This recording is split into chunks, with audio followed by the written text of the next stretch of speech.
किताब का नाम है मेरी अर्धांगिनी उसकी प्रेमिका, जिसे लिखा है राजेश आनंद ने। तुम्हें कैसी लड़कियां पसंद हैं? कॉलेज की कैंटीन में अपने खास मित्र के साथ मैं बैठा हुआ था। मेरे मन में सवाल उठा तो मैंने पूछ लिया।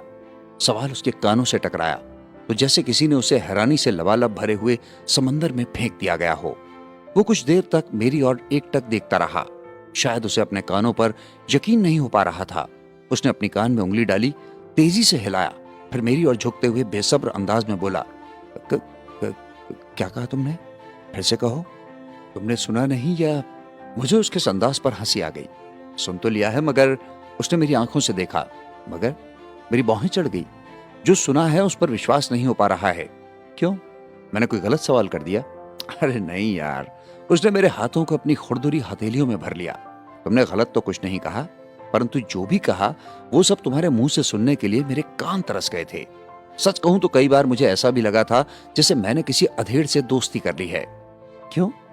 क्योंकि लड़कियों के बारे में छोड़कर तुम दुनिया के हर मुद्दे पर बात कर सकते हो। मसलन अमेरिका ने हिरोशिमा में परमाणु बम क्यों गिराया, हमारी गैलेक्सी में कौन सा तारा उसके केंद्र से कितनी दूर है, वगैरह वगैरह। अच्छा जी, वो धीरे से मुस्कुराया। मगर कोई नहीं मेरे दोस्त, इतने दिनों बाद ही सही, आज पहली बार तुम्हारी मुंह से लड़कियों का जिक्र सुनकर बहुत अच्छा लगा। अच्छा लगा कि मेरा यार लड़कियों के बारे में भी सोचता है। मैं उसकी हैरानी को समझ सकता था। उसे मुझसे इस तरह के सवालों की उम्मीद नहीं थी। कम से कम मेरे पिछले कुछ सालों के बर्ताव को देखकर तो बिल्कुल नहीं। मैं अपनी सोच और संजीदगी की वजह से जिंदगी के उस 21 की उम्र में भी उसके सहित अपने तमाम दोस्तों के लिए एक अधेड़ उम्र की सोच रखने वाला उबाऊ इंसान था, जिसे लड़कियों में कुछ खास दिलचस्पी नहीं थी। जबकि व्यक्तिगत तौर पर मैं ऐसा नहीं था। मुझे दिलचस्पी थी, मगर किसी लड़की के व्यक्तिगत जीवन, भावनाएं और उसके निजी संबंधों को मैं अपने दोस्तों के बीच बैठकर उपहास या चर्चा का विषय मुझे पसंद नहीं था। वो चंद पलों तक एकटक मेरी ओर देखता रहा। संजू, मैंने उसे आवाज दी। हालांकि उसका नाम संजय था, मगर मैं उसे इसी नाम से पुकारता था। मैंने अपने सवाल को स्पष्ट करते हुए पूछा, क्या गांव की लड़कियां? गांव का नाम सुना तो वो घृणा से उछल पड़ा। मेरी ओर झुकते हुए बोला, क्या बकते हो यार, मैं मोटे मोटे चादर में ऊपर से नीचे तक लिपटी उन जिंदा मूर्तियों को पसंद करूंगा? अल्लड़, बेवकूफ लड़कियां। उसने अपने आखिरी शब्दों में मेरे सामने अपनी सारी नफरत उधेल कर रख दी। उसकी इस प्रतिक्रिया में मुझे हंसी आ गई। हालांकि मेरे लिए यह अस्वाभाविक नहीं था, मगर उसका अंदाज ही कुछ ऐसा था कि मैं हंसने से खुद को रोक नहीं पाया। मैं बताऊं मुझे कैसी लड़कियां पसंद हैं? चुटकी बजाते हुए वो मेरी ओर झुका। उसकी आंखों में एकाएक चमक आ गई। कैसी? मेरे शब्दों में भी अथाह उत्सुकता थी। बड़े बाप की बिगड़ी बेटियां। ओह, सचमुच? मैं ठाके मारकर हंस पड़ा। अच्छी पसंद है तुम्हारी। और क्या? वो मुस्कुरा पड़ा। अचानक मेरी निगाहें आसपास की मेज में बैठे लोगों पर गई तो मैं सहम गया। उनमें से ज्यादातर लोग हमें घूर रहे थे। शायद मेरी हंसी ने उन्हें परेशान कर दिया था। मैंने अपनी नजरों को देर तक उन पर ठहरने ही नहीं दिया। संजू की ओर देखते हुए धीरे से पूछा, और क्या खासियत होती है उनमें? खासियत? उनमें? कमल गट्टे की तरह उसकी आंखें फैल गई। भैया, समोसे के लिए लाल चटनी नहीं है। एकाएक कैंटीन में वेटर का काम करने वाला छोटू हमारी मेज के पास आकर खड़ा हो गया। समोसे के साथ हरी चटनी लगा दूं? उसने पूछा। हरी चटनी? संजय की आंखों की चमक एकाएक गायब हो गई। उसने छोटू की ओर घूर कर देखा और फिर डपटते हुए बोला, तुम जानते हो ना कि लाल चटनी मुझे कितनी पसंद है। जाओ, जाकर लाल चटनी लेकर आओ, वरना समझो कि समोसे का ऑर्डर कैंसिल। भैया, छोटू ने लाचारी भरी नजरों से मेरी ओर देखा। छोटू, तुम हरी चटनी ही ले आओ। मैंने छोटू को हल्के हाथ से धकेलते हुए कहा। चटनी की उहापोही में मैं उस माहौल को बिगाड़ना नहीं चाहता था। संजू, हरी चटनी के साथ समोसे खा लेगा। क्यों संजू, क्या आप बकते हो यार? मुझे हरी चटनी खाते हुए तुमने कब देखा? संजय ने मेरी ओर घूर कर देखा। तुम तो मुझे बहुत अच्छे से जानते हो, प्लीज रहम खाओ मुझ पर। हाँ, तुम कुछ कह रहे थे। मैं उसे देर तक चटनी पर केंद्रित नहीं रहने देना चाहता था। क्या? उसने मुझे ऐसे देखा जैसे उसे पता ही ना हो कि मैं किस बारे में बात कर रहा हूं। लड़कियों की खासियत के बारे में, मैंने कहा। खासियत? ओह हाँ हाँ हाँ हाँ। अचानक उसका चेहरा खिल उठा। लगभग मेरे कानों तक झुकते हुए बोला, उनके तंग कपड़ों से झांकते उभार, अधनंगी कमर, जांग तक खुली टांगे तुम्हें नहीं लुभाती? ओह, तो तुम इसलिए पसंद करते हो उन्हें? क्यों, तुम्हें नहीं पसंद? बिल्कुल नहीं। एकाएक चेहरा सख्त पड़ गया। मैं ऐसी लड़कियों को बिल्कुल नहीं पसंद करता जो ऐसा सिर्फ इसलिए करती हैं कि वो आधुनिक नजर आए। यार, इसमें बुराई क्या है? अगर छोटे कपड़ों में वो आधुनिक नजर आती हैं तो आधुनिकता छोटे कपड़ों में नहीं, सोच में होती है। यार अब तुम ऐसे रंगीन मुद्दों पर भी अपनी 20वीं सदी वाली फिलॉसफी मत घुसेड़ो। वो नाक सिकोड़ते हुए मेरी ओर देखा। तुम उनके जैसे वाले आधुनिक नहीं बन सकते, तो कम से कम उन्हें अपने जैसे वाला आधुनिक मत बनाओ। ये उम्र जीवन में एक बार ही मिलती है, उन्हें इसका मजा लेने दो। और उनका हमें, भैया जी आपके समोसे। कैंटीन में काम करने वाला छोटू एकाएक समोसे की 2 प्लेट लाकर मेज पर रख देता है। मैंने मुस्कुराकर उसकी ओर देखा, मगर नजरें छलांग लगाती हुई एक बार फिर संजय के चेहरे पर अटकी। संजू, मैं फिलॉसफी नहीं घुसेड़ रहा, बस अपना पक्ष रख रहा हूं। और तुम्हें क्या लगता है कि जिन कपड़ों में मैं दूसरी लड़कियों को देखना पसंद करता हूं, उन्हीं कपड़ों में मैं अपनी बहन को देखना पसंद करूंगा? यदि हां तो जरूर मैं खुद को तुम्हारा वाला आधुनिक कह सकता हूं, मगर कैसा है? मैंने संजय की आंखों में देखा। उसने अपनी नजरें झुका ली। मैंने अपनी बात जारी रखते हुए कहा, संजू, हम समाज और अपने लिए अलग अलग पैमाने सेट नहीं कर सकते। और मुझे सचमुच अफसोस है कि हमारे समाज में ज्यादातर आधुनिक जानवर ऐसे ही हैं। आधुनिक जानवर? वो एक बार फिर मेरी ओर घूरने लगा। इस शब्द का मतलब? क्या तुमने लोगों को कभी ये कहते हुए सुना है कि छोटे कपड़े नहीं तुम्हारी सोच है? अक्सर। वो मुस्कुरा पड़ा। तो मैं उन्हीं में से ज्यादातर लोगों को आधुनिक जानवर कहता हूं। समझे कुछ? मैं समोसे को प्लेट पर मसलते हुए कहा। लगता है छोटू ने समोसे को कड़ाही से निकालकर सीधे हमारी प्लेट पर रख दिया है। कितना गर्म है ना? मेरी प्लेट की ओर देखते हुए संजय ने बड़ा सा मुंह बनाया। मैंने कोई प्रतिक्रिया नहीं दी। हाँ, तुम आधुनिक जानवर का मतलब समझाने वाले थे। समोसे से ध्यान हटा तो वो मेरी ओर देखते हुए पूछा, क्या? मैं हंस पड़ा। शायद तुमने सुना नहीं जो मैंने। खैर छोड़ो, तुम नहीं समझोगे। मैं नहीं समझूंगा। क्यों? अरे तुम समझाओ तो। वो फटी फटी नजरों से मेरी ओर देखने लगा। मैंने कुछ नहीं कहा। खैर छोड़ो, तुम्हारी बातें तुम ही जानो, मगर एक बात जान लो राज। वो एक गंभीर हो गया, मेरी ओर झुकते हुए बोला, आज दुनिया बहुत आगे निकल गई है। हो सकता है कि जीवन को जीने की तुम्हारी सोच सही हो, मगर परिवर्तन के साथ परिवर्तित होना गलत नहीं है। मुझे न पुरानी सोच पसंद है और न ही पुराने तरीके। और आज देखना, मैं शादी भी ऐसी ही लड़की से करूंगा जो पुराने नियमों और बंधनों से बंधी ना हो। तभी एकाएक अतीत की यादों के सितारे टूटकर मेरे सामने बिखर गए। मैं जब अतीत के पन्नों से बाहर निकल गया तो इधर उधर हैरानी से देखने लगा, जैसे किसी ने मुझे अचानक आसमान से जमीन पर पटक दिया हो। मैं अपने घर के बालकनी पर बैठा हुआ सुबह की चाय पीता हुआ अखबार पढ़ रहा था। अचानक मेरी निगाह अखबार में छपी उस तस्वीर पे गई जो अखबार में इसलिए छापी गई थी क्योंकि पुलिस को उस शख्स की तलाश थी। ओह संजय, मेरा बदन कांप उठा। ये क्या कर डाला तुमने? ऐसा घिनौना जुर्म? मैं देर तक अखबार में छपी अपनी सबसे खास दोस्त की तस्वीर को गौर से देखता रहा। लड़कियों समेत कई मुद्दों पर हम दोनों के विचार अलग अलग होते हुए भी हम हमेशा अच्छे दोस्त रहे हैं। अखबार की खबर की माने तो संजय पर उसकी ही बेटी के कत्ल का इल्जाम था, जिसके लिए पुलिस उसकी तलाश कर रही थी। हालांकि उस पर लगा इल्जाम घिनौना था, परंतु न जाने क्यों मेरी अंतरात्मा अखबार की खबर को स्वीकार नहीं कर पा रही थी। संजय खुली फिजाओं में घूमती लड़कियों का दीवाना जरूर था, मगर कुछ मामलों में वो फरिश्ता था। वो अपनी बेटी का कत्ल सिर्फ इसलिए कभी नहीं कर सकता कि पत्नी से तलाक हो जाने के बाद उसकी बेटी पंखुड़ी भी मां के साथ रहना चाहती है। खबर पढ़ते पढ़ते मेरी आंखें अचानक भर आईं। दिमाग में एक साथ कई सवालों ने कोहराम मचा दिया। वो इस वक्त कहां होगा? किस हाल में होगा? न जाने कुछ खाया होगा या फिर भूखा ही खुद को संभालने की कोशिश कर रहा होगा। मेरी निगाहें देर तक अखबार में छपी उसकी तस्वीर पर टिकी रहीं। मैं उसे ढूंढूं भी तो कहां? शिवी, मैंने पुकारा। जी हां, शिवी, मेरी शिवी, मेरी धर्मपत्नी, एक खूबसूरत ग्रामीण बाला। उसे मैं इसी नाम से पुकारता था। हालांकि उसका असली नाम शिवानी था। शिवानी ने बेशक शहर की खुली फिजाओं के बीच अपना यौवन संभाला था, अपना, मगर वो अपनी सादगी और रिश्तों की कीमत कभी नहीं भुला पाई। जी आई। अंदर से आवाज गूंजी और अगले ही पल वो मेरे सामने आकर खड़ी हो गई। मुस्कुराते हुए बोली, आपने बुलाया मुझे? उसके खूबसूरत चेहरे से टपकती भीनी भीनी सी मुस्कुराहट का मैं दीवाना था। कोई और वक्त होता तो तेजी से उठाकर उसे अपनी बाहों में भर लेता। हाँ, मैंने कहा। मेरा स्वर गंभीर था। जरा फोन का रिसीवर उठा लाओगी? मुझे किसी से जरूरी बात करनी है। ना कोई सवाल ना कोई जवाब। वो अंदर की ओर लौट गई और अगले पल रिसीवर मेरे सामने था। हालांकि मेरे चेहरे को देखकर वो समझ गई थी कि मैं परेशान हूं और मुझे इस हाल में देखकर वो कई सवाल कर सकती थी, परंतु उसने नहीं किया। कुछ मामले में वो कतई जल्दबाजी नहीं करती थी।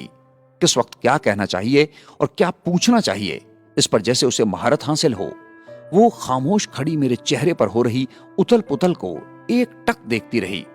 शिवी, एक और चाय मिलेगी क्या? मैंने पूछा। हाँ, लाती हूँ। उसने कहा और भीतर चली गई।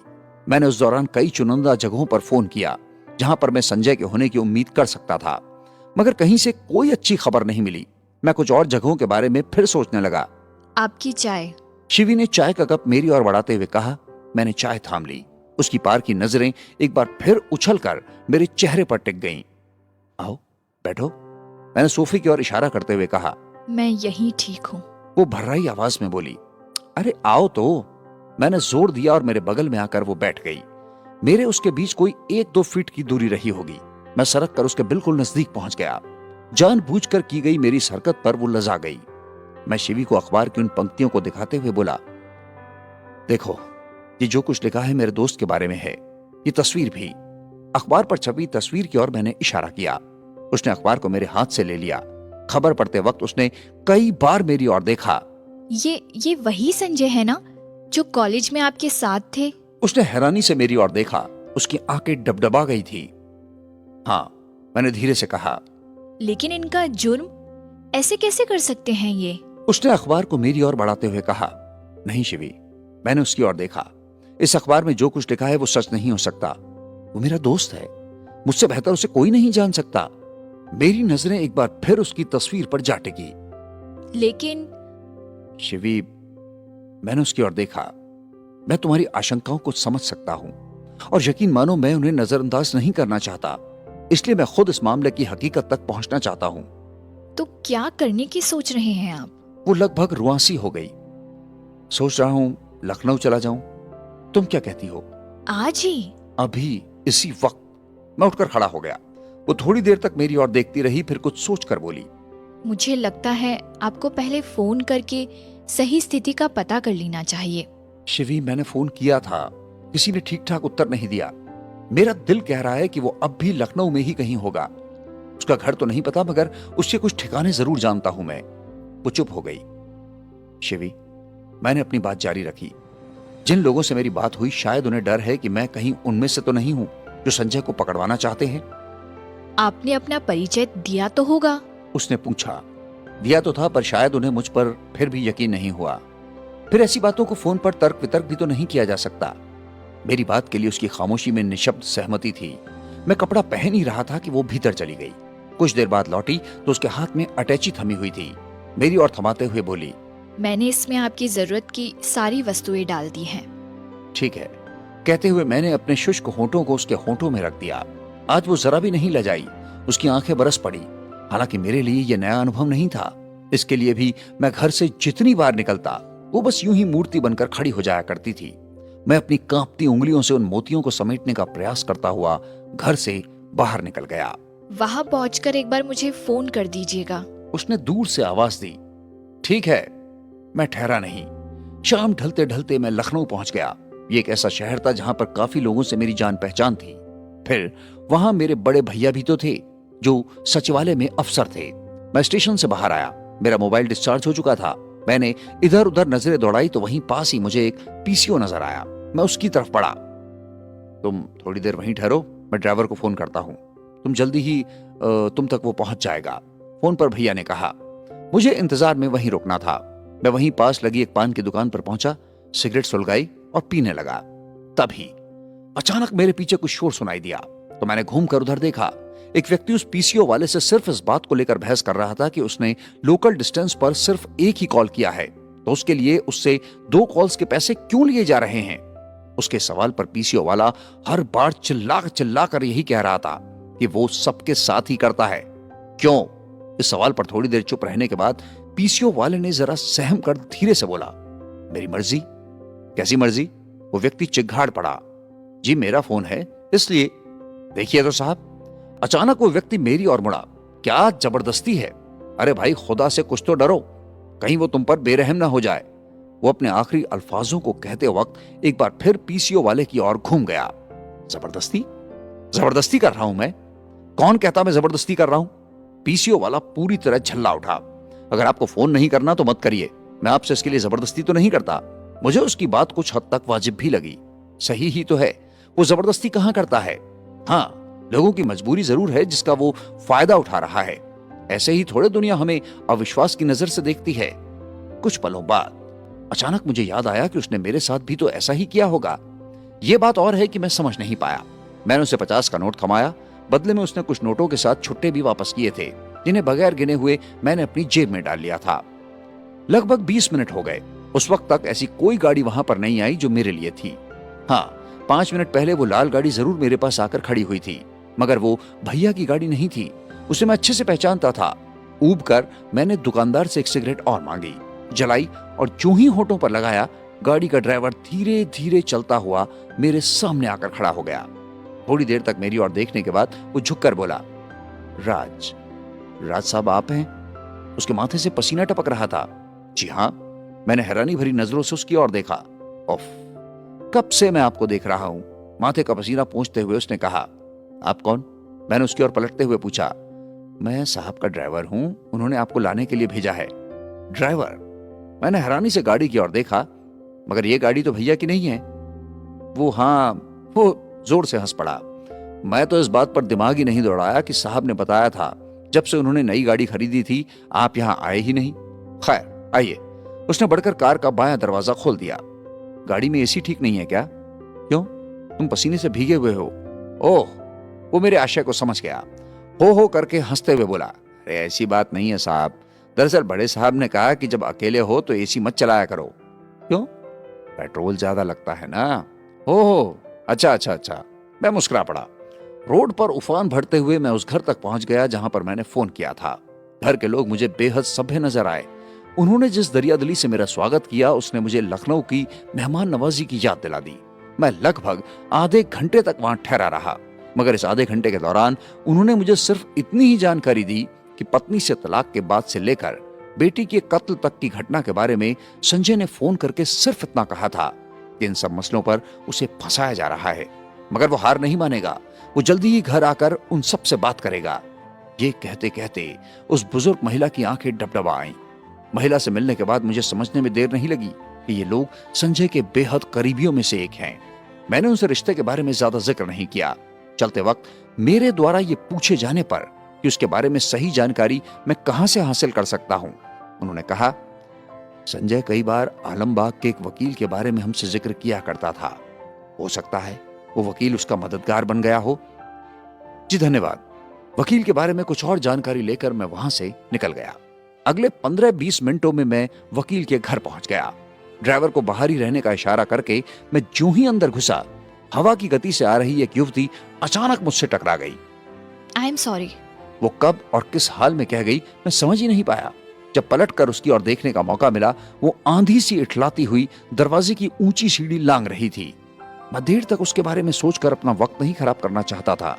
मैं हॉल पार करके जैसे ही एक संकरी गैलरी में दाखिल हुआ, एक दुबला पतला सा वृद्ध मेरे सामने आ गया। क्या आप वकील अंसारी हैं? मैं जरा झेंपते हुए पूछा।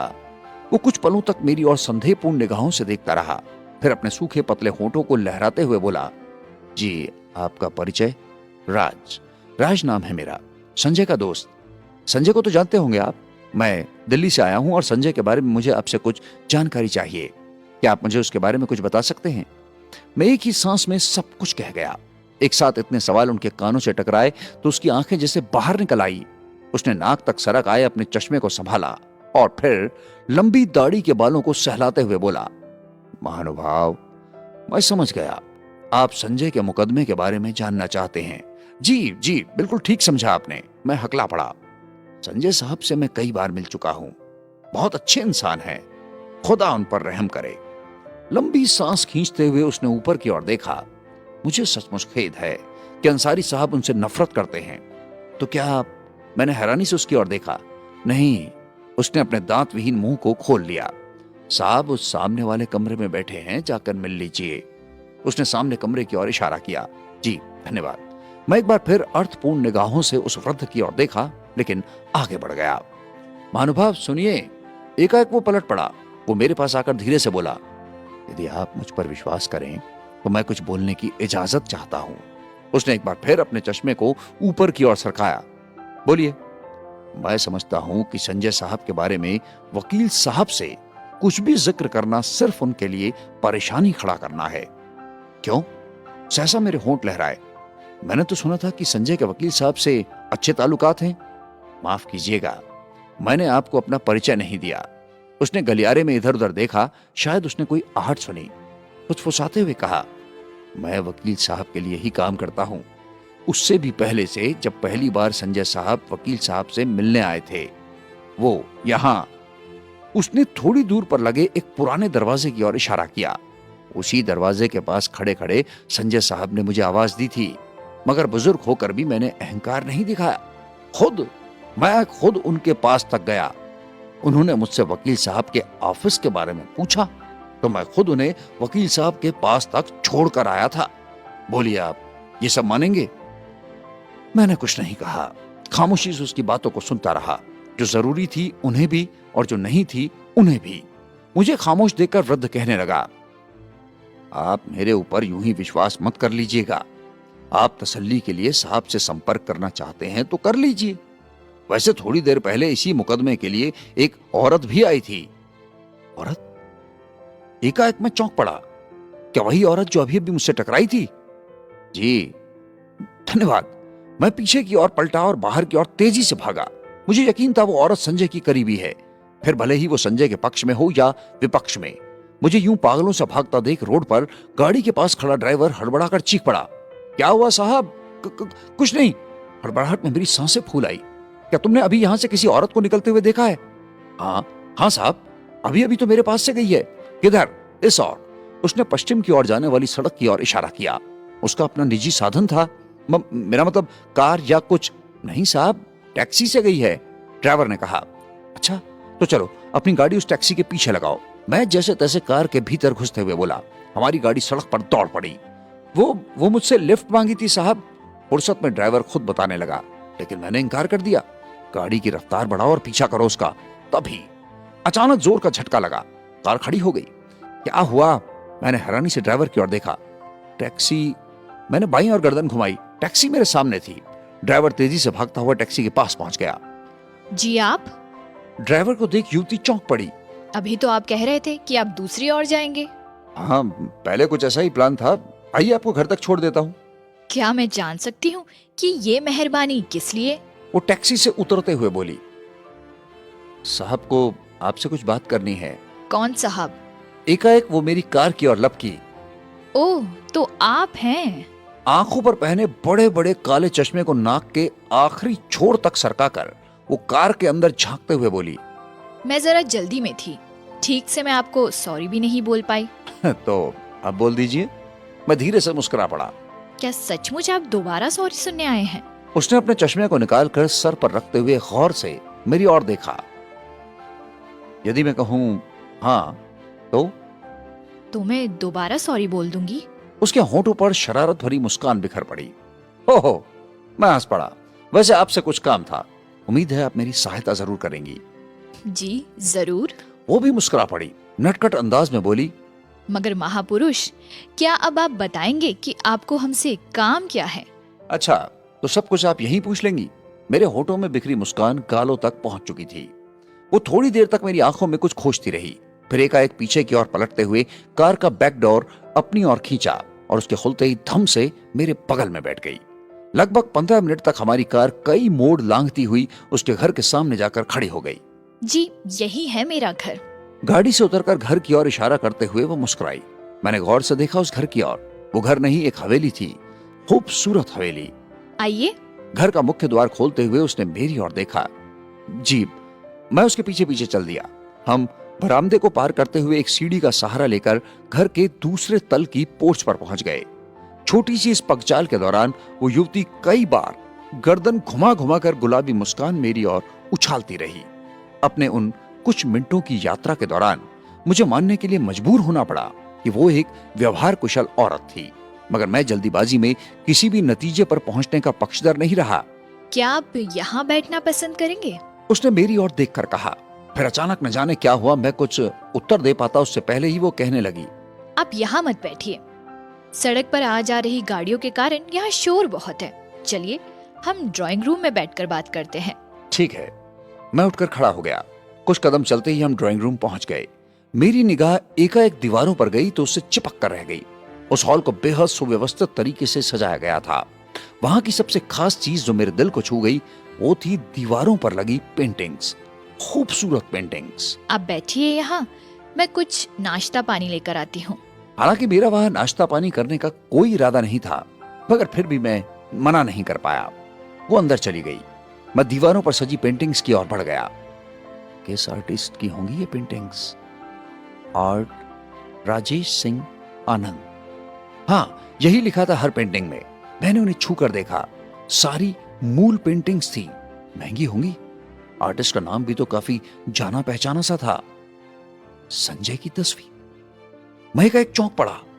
अलमारी पर रखे एक फूलदान को उठाकर देखने की लालसा में पता नहीं उसके किस हिस्से से छिटक कर वो तस्वीर फर्श पर गिर गई।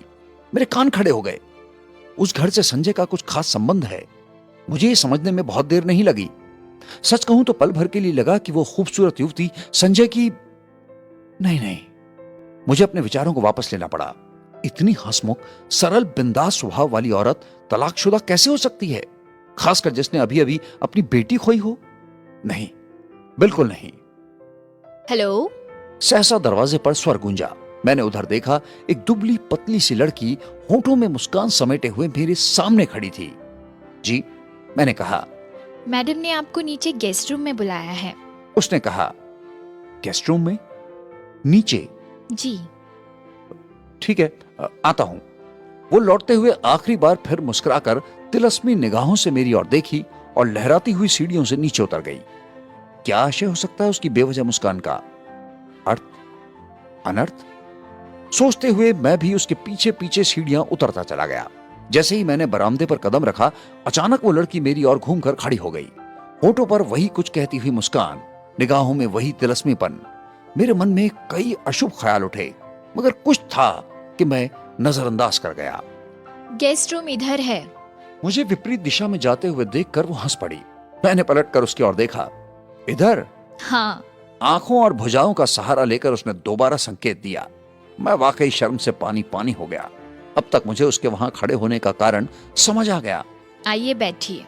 मेरे ऊपर निगाह पड़ते ही सोफे से खड़ी होते हुए वो युवती जो हमारे साथ गाड़ी से आई थी, मुस्कुराकर मेरा स्वागत किया। मैं बैठ गया। पल भर हम एक दूसरे की ओर देखते रहे, शायद इस उम्मीद में कि बात सामने वाला शुरू करे। मगर संजय की तस्वीर देख लेने के बाद मुझे सावधानी बरतना और भी जरूरी हो गया था। एकाएक उसके सामने संजय का दोस्त के रूप में जिक्र करना मुझे वाजिब नहीं लगा। चाय ठंडी पड़ जाएगी आपकी। एकाएक उसे याद आया। मैंने मुस्कुराकर सामने मेज पर रखी चाय को हाथों में उठा लिया। आप भी उठाइए, मैंने कहा। जी धन्यवाद। वो मुस्कुरा पड़ी। दरअसल मुझे ठंडी चाय पीने की आदत है। उसके बाद बात पर हंसने मुस्कुराने से एक बात तो मालूम हो गई थी कि वो बात कम और हंसने की ज्यादा आदी है। मेरा नाम राज है। मैं दिल्ली से आया हूँ। अपने परिचय के साथ मैंने बात की शुरुआत की। राज? उसने हैरानी से देखा मेरी ओर। मेरा दिल धड़क उठा। मेरा नाम खुशबू है। खुशबू? मैं एकाएक उठकर खड़ा हो गया। क्या हुआ मिस्टर राज? उसने हैरानी से मेरी ओर देखा। आप मेरा नाम सुनकर चौंक क्यों गए? नहीं, ऐसी कोई बात नहीं है, मैंने खुद को संभालते हुए कहा। दरअसल चाय बहुत गर्म है। चाय गर्म है? खुशबू एकाएक ठाके मारकर हंस पड़ी। आप भी ना मिस्टर राज। वैसे अकेले घुटन नहीं होती इतने बड़े घर में। अपनी हरकत से उसका ध्यान हटाने की कोशिश करते हुए मैं बोला। आदत पड़ चुकी है। आपका घर बहुत बड़ा है। कहते हुए चंद क्षणों तक मैं गेस्ट रूम की चकाचौंध को निगाहों के जरिए उलट पुलट कर देखता रहा। बहुत अच्छा सजाया आपने अपने पूरे घर को। हाँ। वो खिलखिलाकर हंस पड़ी। मुझे घर सजाने का बहुत शौक है। काफी देर हम दोनों इधर उधर की बातों में उलझे रहे। मैं समझ नहीं पा रहा था कि मैं अभी तक यहाँ किस लिए रुका हूँ, जबकि वो घर उस औरत का है जिसकी वजह से मेरा दोस्त दर दर की ठोकरें खा रहा है। मगर एक बात और थी जो मुझे परेशान किए हुए थी। अखबार की खबर के मुताबिक संजय और खुशबू की बेटी पंखुड़ी का कत्ल हुए अभी 10 दिन भी नहीं गुजरे थे, मगर जिस अंदाज में खुद को खुशबू होने का दावा करने वाली वो औरत खिलखिला रही थी, उसे देखकर मेरे लिए यकीन करना मुश्किल था कि वो संजय की पत्नी है। मैंने हमेशा सुना है कि एक मां कितना भी गिर जाए मगर वो इस हद तक कभी नहीं गिर सकती। मैंने एकाएक संजय की तस्वीर उसकी ओर बढ़ा दी। ये आपके पति हैं क्या? उसकी नजर जैसे ही तस्वीर पर पड़ी, उसके होंठ कुछ कहने के लिए खुले मगर शब्द नहीं निकला। वो थोड़ी देर तक खामोश रही, मेरी ओर देखती रही और फिर भर्राई आवाज में बोली, आप कौन लगते हैं इस घटिया आदमी के? कहीं आप ओ अचानक उसे कुछ याद आया। उसके स्वर की तीव्रता बढ़ गई। आपने क्या नाम बताया था अपना? राज, है ना? जी, मगर मैंने बोलने की कोशिश की। ओफो, मैंने दिमाग क्यों नहीं लगाया? उसने अपना माथा पकड़ लिया।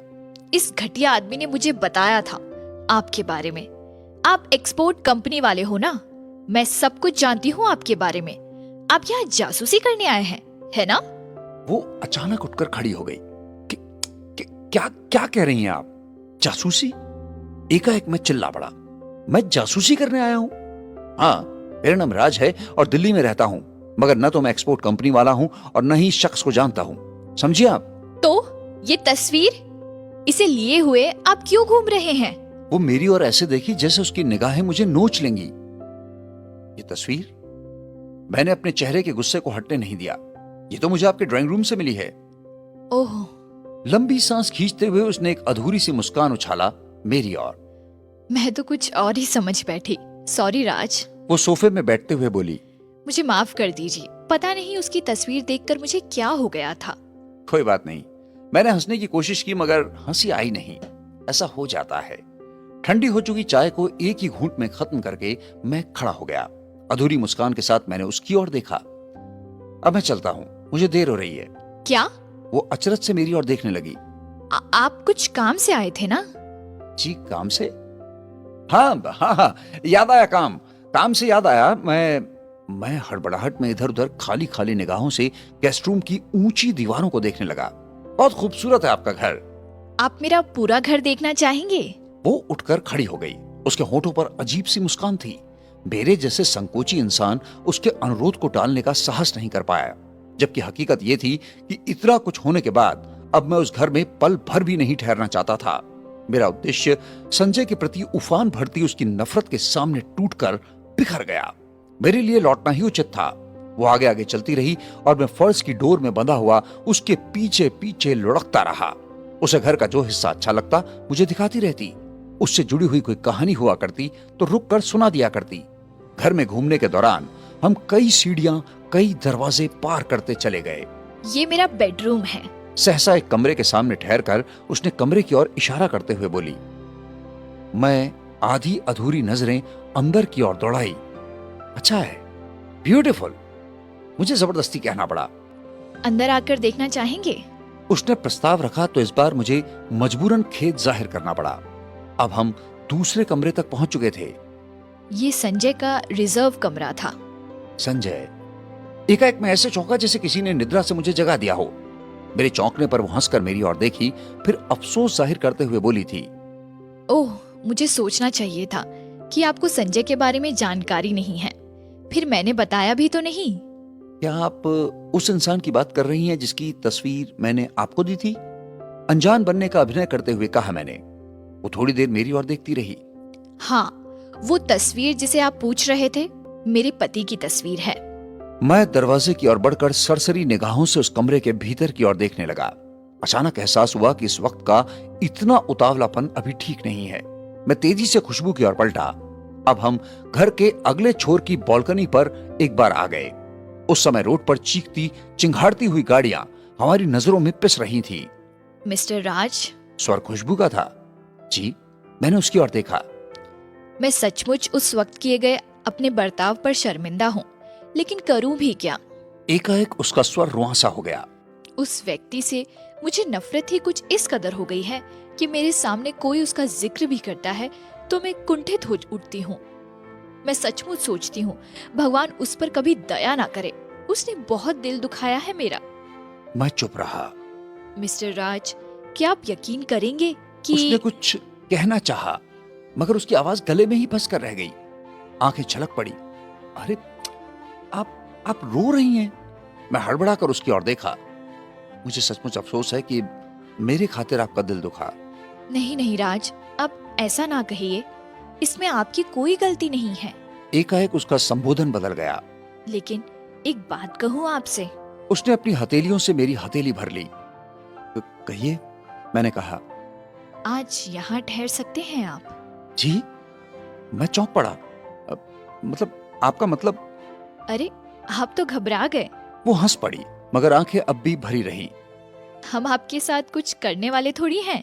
दरअसल मिस्टर राज, अचानक गंभीर होते हुए बोली। संजय से तलाक का अफसोस मुझे भी है, परंतु मेरी भी कुछ मजबूरियां थी जिन्हें कुछ बंदिशें दूसरों से कहना सुनने से मुझे हमेशा रोकती रही। मैं रुक भी गई, मगर अब वो मेरे मन के लिए एक बोझ बन गई है। मुझे घुटन सी होने लगी है उससे।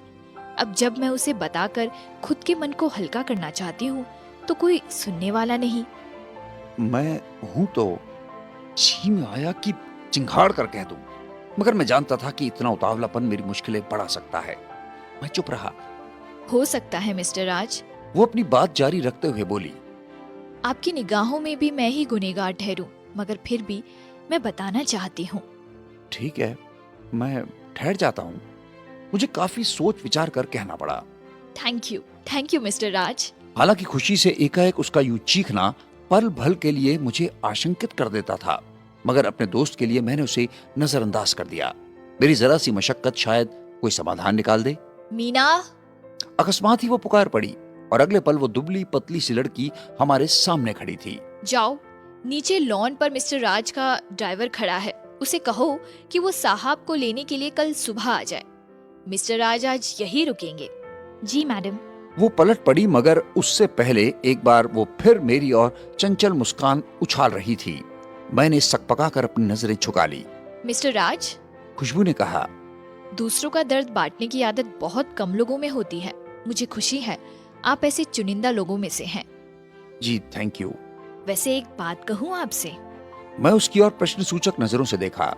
आप सोचते बहुत हैं। लगता है आपको ज्यादा बात करने की आदत नहीं है। जी नहीं, ऐसी कोई बात नहीं है। आइए अंदर चलकर बात करते हैं। उसने कहा और मुड़कर चल पड़ी। फिर पता नहीं क्या सोचकर वो एकाएक ठहर गई। मेरी ओर देखते हुए हंसकर बोली। यकीन करिए, आपको मेरा साथ पसंद आएगा। जी। मैंने उसकी हंसी में अपनी हंसी मिला दी। हम ड्राइंग रूम में एक बार फिर दाखिल हो चुके थे। आपके ड्राइंग रूम की पेंटिंग्स वाकई बहुत प्यारी हैं। कितना भी तारीफ करो कम है। सोफे पर बैठते हुए मैंने कहा। जवाब में उसके होंठों पर रूखी हंसी दौड़ पड़ी। उसके बर्ताव से मैं समझ सकता था कि उसे इस बारे में चर्चा करना फिलहाल अच्छा नहीं लगा। राज, उसने पुकारा। मैं आपसे कुछ कहना चाहती थी। कहिए। मिस्टर राज, आप एक बात बताएंगे मुझे?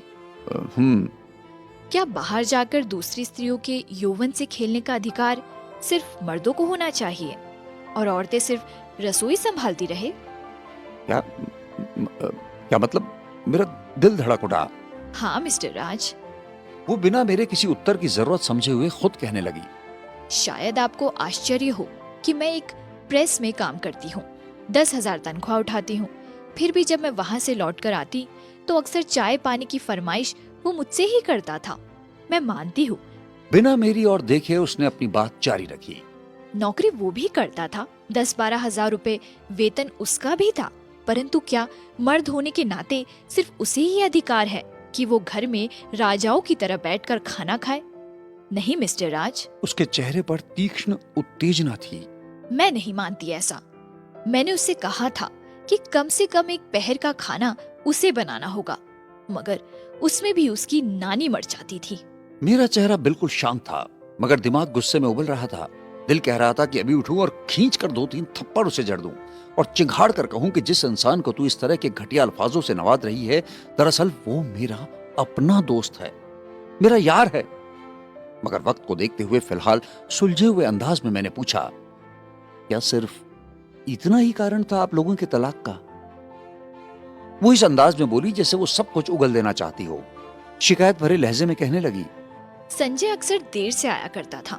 अगर मैं पूछती तो दोस्तों की दुहाई दे देता, लेकिन मैंने उससे इस बात की कभी शिकायत नहीं की। फिर वो मुझसे इतनी पूछताछ क्यों क्या करता था? अंतिम शब्दों में उसके स्वर का कंपन बढ़ गया। किस बात के लिए? मैंने पूछा तो वो और भी जोश में आ गई। अपनी बात जारी रखते हुए बोली, जहाँ मैं काम करती थी वहाँ के सहयोगी कर्मचारी अधिकतर पुरुष थे, तो मिस्टर राज, उसने मेरी ओर गौर से देखा। आप समझते होंगे कि जहाँ दो विपरीत सेक्स होंगे आकर्षक होना स्वाभाविक है, फिर इसमें कोई बुराई तो भी नहीं है।